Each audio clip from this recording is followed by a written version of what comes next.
देखिए, मैं अजमेर तो अभी कुछ देर पहले पहुंचा हूं। तो अजमेर का हाल मैं कल बताऊंगा जब लोगों से बात करूंगा। और क्योंकि अजमेर बीजेपी का स्ट्रांग होल्ड है, यहाँ पे 8 विधानसभा की सीटें हैं, जिसमें से 5 बीजेपी के पास है, 2 कांग्रेस के पास और एक निर्दलीय है। निर्दलीय राजस्थान में बड़ा अहम भूमिका निभाते हैं। लेकिन मैं आज के जो घटनाक्रम है इस पे बात करना चाहता हूँ। देखिए, ये इसका राजनीतिक पहलू क्या है। ठीक है, वो ईडी सीबीआई रेड मारी और इलेक्शन के प्रोसेस के बीच में रेड पड़ी है। और अशोक गहलोत के बेटे का तो कोई 12 साल पुराना एक मामला उठाया है। और डोटासरा का भी मामला जो है वो पुराना है। लेकिन जी। इसका राजस्थान की राजनीति में क्या असर होने जा रहा है। राजीव जी, राजस्थान में डोटासरा, पहले हम जान ले कि डोटासरा जाट समाज से आते, जाट नेता है। गोविंद सिंह डोटासरा जाट डोटासरा। नेता है और उभरते, हाँ, और वो बड़े जाट नेता, उभरते हुए जाट नेता है। राजस्थान में 50 से 60 सीटों पे, और खासकर मारवाड़ और सिखाउटी रीजन में जाट बाहुल इलाके हैं, और 50 से 60 सीटों को प्रभावित करते हैं ये सीटें। इस वक्त की जी। विधानसभा में 33 एमएलए जाट समुदाय से आते हैं। पारस राम मदेरणा यहाँ बड़े जाट नेता थे।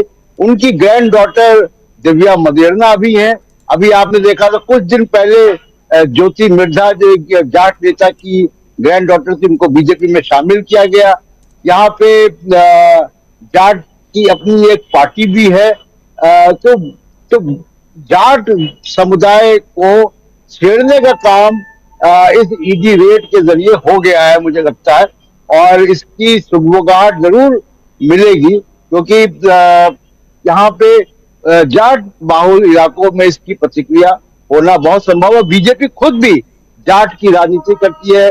वसुंधरा राजे सिंधिया अपने आप को जाट की बहू बताती हैं।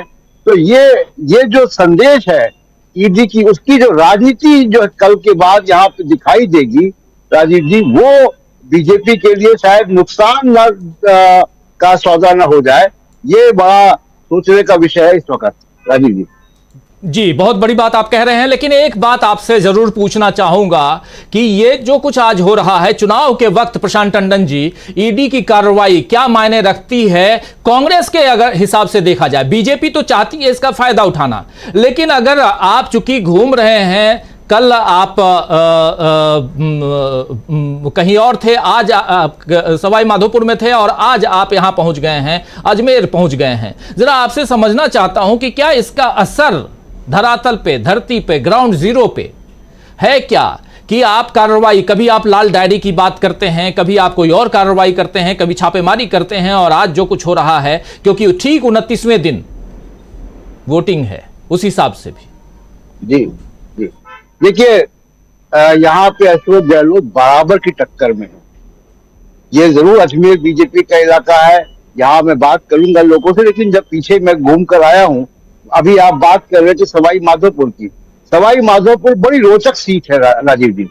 ये राजस्थान की स्विंग सीट है। इसके बारे में माना जाता है कि सवाई माधोपुर जो जीतता है वो जयपुर पहुंचता है। इस वक्त वहां पे एमएलए कांग्रेस के हैं दानिश अबरार।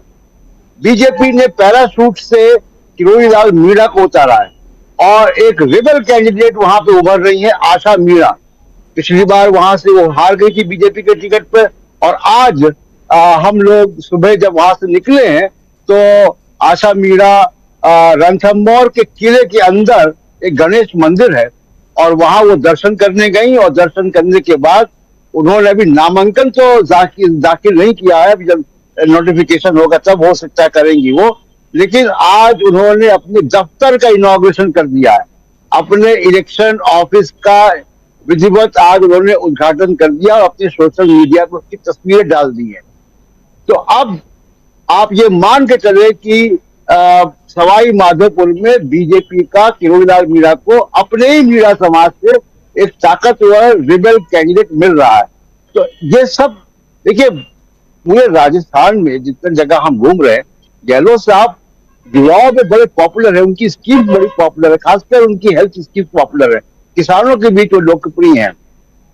और ये जो बीजेपी की कार्रवाई है ईडी की, मुझे लगता है कि इससे फायदा कांग्रेस को ज्यादा होगा, क्योंकि थोड़ा सा और मैं अगर इसका परिप्रेक्ष्य बताऊं कि यहाँ पे देखिए हनुमान बेनीवाल की अपनी एक पार्टी है। हनुमान बेनीवाल भी जाट नेता है। पिछली बार वो एनडीए 2019 के चुनाव में वो एनडीए के साथ मिलकर चुनाव लड़े थे और वो लोकसभा पहुंचे थे, लेकिन उसके बाद उन्होंने इस्तीफा दिया। किसान आंदोलन में वो एनडीए के बाहर चले गए। अब वो बीजेपी के साथ भी नहीं है, कांग्रेस के साथ भी नहीं है। तो जी और दिव्या मदेरणा समेत गोविंद सिंह, ये सारे जो जाट नेता हैं वो कांग्रेस में जाट नेताओं की अच्छी एक परंपरा रही है। कभी कई जी विधायक आज भी हैं उनके। तो ये जो मुझे लगता है कि जो आज की रेड है, ये जाट समुदाय, क्योंकि बड़ा पॉलिटिकली सेंसिटिव समुदाय है, बहुत समय से वो मुख्यमंत्री बनने की भी अपने समुदाय की आस देख रहे हैं। पारस राम मदेरणा एक बड़े मुख्यमंत्री के कैंडिडेट थे, जिनकी ग्रैंड डॉटर दिव्या मदेरणा अभी कांग्रेस में है। और तो इसलिए मुझे लगता है कि ये जो जाट समुदाय में इसका बहुत निगेटिव संदेश जाएगा आज की रेट से। अब बीजेपी ने लगता है कि इसका पॉलिटिकल कैलकुलेशन जो है वो ठीक से नहीं किया, और ये रेट जो है लगता है जल्दबाजी में या कांग्रेस को परेशान करने के लिए डाली गई। लेकिन उसका जो पॉलिटिकल कैलकुलेशन है वो जब उनको समझ में आएगा तो लगेगा कि हाँ, ये नुकसान हो रहा है। जी बिल्कुल बिल्कुल, पॉलिटिकल कैलकुलेशन करना बहुत की जनता क्या कुछ कह रहे हैं वहां के वोटर्स? देखिए, जब मैं भरतपुर से आया था तो भरतपुर में जाहिर सी बात है कि कांग्रेस का काफी जो है वो सपोर्ट था, कांग्रेस का स्ट्रांग होल्ड है। और जैसे जैसे मैं राजस्थान में घुसा और वापस मध्य प्रदेश में घुसा और वापस राजस्थान में आया हूं, तो मुझे लगा कि काफी टक्कर में है दोनों पक्ष। लेकिन आज की कार्रवाई से थोड़ा सा पासा पलट सकता है। ये दूसरी चीज की धौलपुर का जो अभी आपने टिकट बताया कि शोभा रानी कुशवाहा मैदान में आ गई है, वो भी एक बड़ा दिलचस्प मुकाबला होगा। जैसे मैंने सवाई माधोपुर का बताया, ये जीजा साली की वहां पे टक्कर होने जा रही है। तो इनके जो ब्रदर इन लॉ है वो बीजेपी से लड़ेंगे इनके जीजा, और ये उनकी साली हैं, और इनको टिकट नहीं मिला तो ये कांग्रेस में आ गई और कांग्रेस ने इनको टिकट दे दिया। तो धौलपुर में बीजेपी और कांग्रेस और जीजा साली भी आमने सामने होंगे। तो ये बड़ा दिलचस्प मुकाबला धौलपुर में होगा। दूसरा कि देखिए, आप यूपीए 2 को राजीव जी याद कीजिए, ब्यूरोक्रेसी का खेल याद कीजिए, और यही ब्यूरोक्रेसी का खेल अब दिखाई देता है। देखिए, ब्यूरोक्रेसी गलतियां कराती है, जब उसको वो कुछ तय कर लेती है तो गलतियां कराती है। मैंने बीबीसी पे जब रेड पड़ी थी इनकम टैक्स की, तब भी ये बात कही थी कि आप कितना भी वीडियो बना ले, लेख लिख ले, संपादकीय लिख ले, लेकिन इनकम टैक्स जब बीबीसी के दफ्तर में पहुंचता है तो पूरी दुनिया को 10 मिनट में मालूम पड़ जाता है कि भारत में प्रेस की आजादी का मतलब क्या है।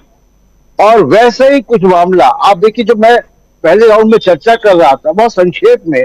देखिए, कौन है गोविंद सिंह डोटासरा?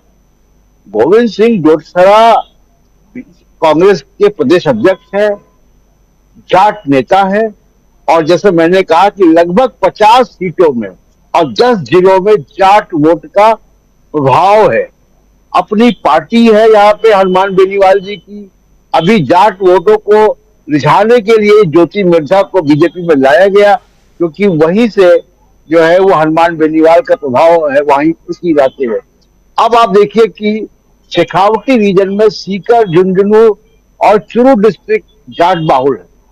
उसके बाद नागौर, बीकानेर, जयपुर, बाड़मेर, टोंक और अजमेर जहां मैं हूं, वहां पे प्रभाव है जाट वोटों का।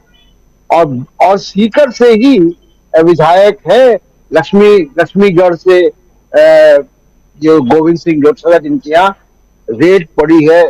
तो ये जो चुनावी समीकरण है राजीव जी, ये एकदम बदल जाएगा इससे, क्योंकि किसान आंदोलन की भूमि है जाटों को लेकर।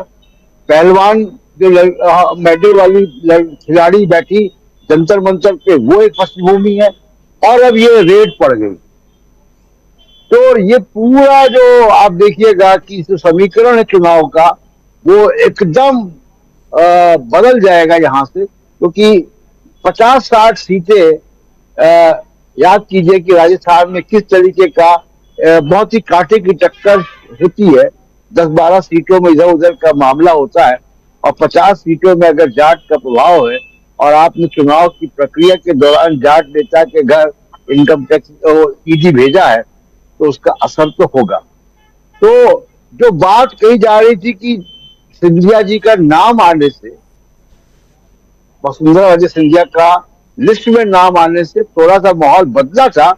मुझे लगता है कि जो दिल्ली में बैठे ब्यूरोक्रेट्स हैं, उसको फिर से गहलोत के पक्ष में लाना चाहते हैं।